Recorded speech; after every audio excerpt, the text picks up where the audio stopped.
Hi, my name is Nancy and today is my first day. Hi Nancy, I'm Christy. I'll be the coordinator responsible for getting you up to speed and added to your very first trial. There are a few basic requirements that every coordinator needs to begin working in clinical research.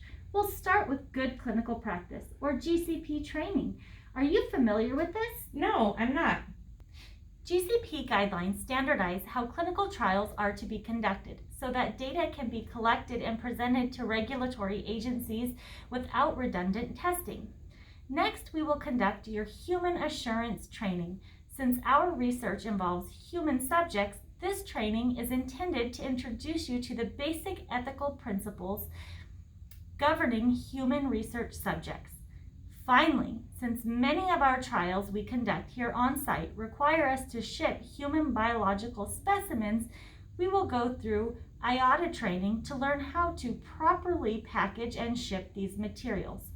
Once all of these trainings are complete, we will add them to your CV. I've never needed a CV before. Why do I need one for clinical research? Your CV will inform sponsors and regulatory agencies of your educational background, relevant experience, and qualifications to perform clinical trials. Once we have your broad training and certifications finished, we can move on to protocol-specific trainings. This will cover topics that are relevant to the protocols you are assigned to. I've seen some of the protocols for the trials we run. Aren't some of them really long? A lot of them can be. We will use training slides provided by the sponsor to get you familiar with broad aspects of the trial.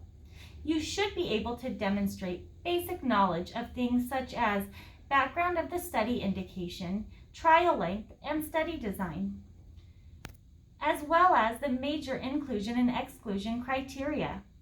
That seems more manageable. So after I learn about the protocol, will I be able to see patients for a study? Not quite yet. Once you complete your protocol training, you will receive special training for the role you will be performing. I'd like to add you to this study as a visual acuity examiner. I will help train you on the data collection process for this particular trial.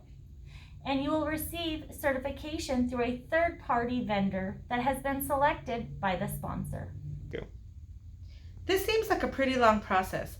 How long will it take before I start seeing patients? Typically, it can take anywhere from 2 to 4 weeks. Well then, we better get started.